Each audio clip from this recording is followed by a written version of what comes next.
রাজধানীর বসুন্ধরা আবাসিক এলাকা থেকে আমাদের সঙ্গে যুক্ত আছেন সুপ্রিম কোর্টের সিনিয়র আইনজীবী ব্যারিস্টার ওমর ফারুক। আপনাকে স্বাগত জানাচ্ছি ইন্ডিপেন্ডেন্ট সংবাদে।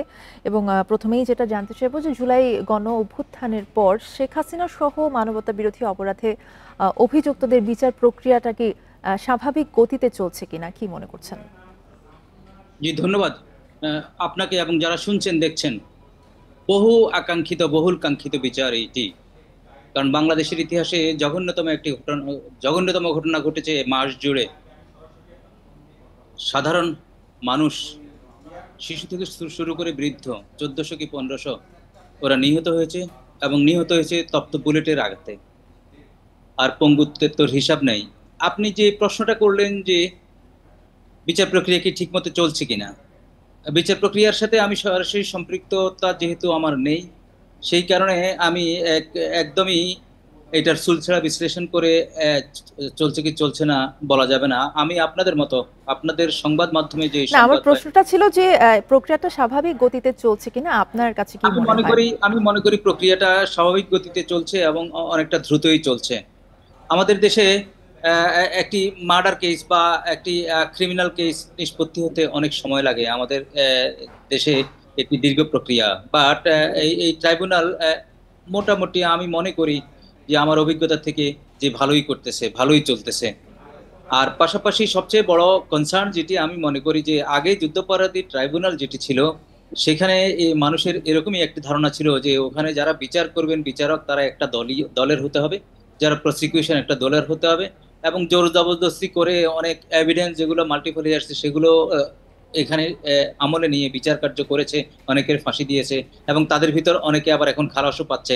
আমি এই কথাটা এই কারণে উঠালাম যাতে এই ট্রাইব্যুনাল নিয়ে যাতে এই ধরনের কোনো বন্দোবস্ত, এই ধরনের যাতে কোনো প্রশ্ন, এই ধরনের যাতে কোনো শঙ্কা, এই ধরনের যাতে কিছু যাতে ভবিষ্যতে না উঠতে পারে, না উঠে, সেটির দিকে ট্রাইব্যুনাল নজর দিবে। এবং ট্রাইব্যুনাল যেভাবে কাজ চালিয়ে যাচ্ছে, যেভাবে তারা তাদের ডেইলি যে কাজগুলা করা কথা ছিল করে যাচ্ছে, সেগুলো একটু বিলম্ব হলো, আমি মনে করি যে তারা রাইট পথেই আছে। নাহিদ ইসলাম কিন্তু দাবি জানিয়েছেন যে শেখ হাসিনা ছাড়াও সেনা, বিজিবি অথবা পুলিশ বাহিনী যাদের বিরুদ্ধেই মানবতা বিরোধী অপরাধের প্রমাণ মিলবে তাদের দৃষ্টান্তমূলক বিচার করতে হবে। কিন্তু এক্ষেত্রে প্রশ্নটা হচ্ছে যে ট্রাইব্যুনালে সবার বিচারের জন্য আইনি প্রক্রিয়া কি সঠিক আছে কিনা?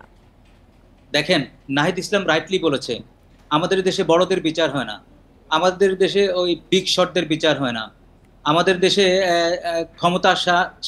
যারা ক্ষমতায় আছে তাদের বিচার হয় না। এবং আমি মনে করি এই ট্রাইব্যুনালে যদি বড়দের বিগ শট যাদেরকে আমরা ভাবি, বাহিনীতে যারা শপথ নিয়ে জনগণকে রক্ষা করবে, সিটিজেনকে রক্ষা করবে বলে যারা দায়িত্ব নিয়েছিল, দায়িত্ব পেয়েছিল, যারা জনগণের ট্যাক্সের টাকায় নিরাপত্তা বিধানের দায়িত্বে ছিল, তারা যখন হত্যাকারী হয়ে যায়, তারা যখন ভক্ষক হয়ে যায়, হায়না হয়ে যায়, এবং দৃশ্যমান হায়না হয়ে যা যা ঘটনা ঘটেছে, এই শুধু এই যে কয়েক মাসে না, এই 15-16 বছরে বা তারও আগে, সবগুলোকে অ্যাড্রেস করে বিচার করতে হবে। যদি বিচারটা না করা হয় তাহলে ভবিষ্যতে এটা রিপিট হবে, রিপিট হবে, রিপিট হবে। আমার যে বাহিনীগুলা, যে যে ইভেন এই বাহিনীগুলা কোনো বহির্শক্তি বা বহির্বিশ্বে বা কারো দ্বারা প্ররোচিত হয়ে বা কাউকে কোনোভাবে আমাদের দেশে দীর্ঘমেয়াদী ক্ষমতায় রাখার জন্য যদি কোনো কোনো কনস্পিরেসি করে থাকে, সেগুলো উন্মোচিত হবে। এবং সেই সব কিছু কমপ্লিট একটা জাস্টিসের কথা আমরা বলছি, ইন অল রেসপেক্ট, সব কর্নার থেকে এই বিচারটা হবে। আমরা অনেক সময় দেখি বিচারটা বায়াস হয়ে যায়, বাধাগ্রস্ত হয়ে যায়, বিচার প্রক্রিয়া কিনে ফেলে।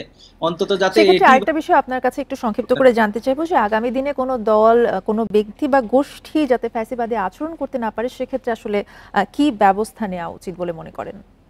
আমি তো মনে করি যে দেখেন, আমাদের এই ফৌজদারি বিধানে, দণ্ডবিধিতে এই শাস্তির বিধান এসছে, এই কারণে দুষ্ট লোকরা মাথা ছাড়া দিয়ে উঠবে, সমাজে দুষ্ট লোক থাকবে।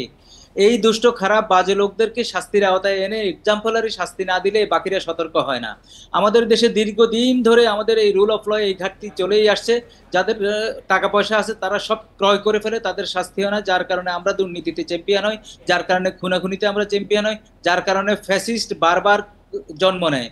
তো সুতরাং এটি তো রাইটলি, এদেরকে যদি দমন না করা হয়, বিচার না করা হয়, যদি এদের আইনের আওতায় না আনা হয়, তাহলে তো আমরা এর থেকে মুক্তি পাবো না। আমাদের আরেকটা 24 হবে, আরেকটা 36 হবে, আরেকটা 18 হবে। আমাদের এত হাজার হাজার মানুষ আর এই প্রাণ দেওয়ার জন্য আমি মনে করি এই দেশ প্রস্তুত না। আমরা আর এই এত লাশ ক্যারিও করতে পারবো না। সুতরাং এটি মোক্ষম সময়। আমি মনে করি যারা যারা এই কাজে জড়িত আছে, যারা যারা এই কাজে নিয়োজিত আছেন, তারা আল্লাহর ওয়াস্তে আল্লাহকে হাজির নাজির করে জনগণের কথা ভেবে তারা বিচার প্রক্রিয়াটা করবেন। কারো প্রতি অনুরাগ বিরাগ বা কারো প্রতি তাদের বিদ্বেষ দৃষ্টান্তমূলক একটা শাস্তির ব্যবস্থা করা হয় যেন। আপনাকে অনেক ধন্যবাদ জনাব ওমর ফারুক আমাদের সাথে যুক্ত হবার জন্য।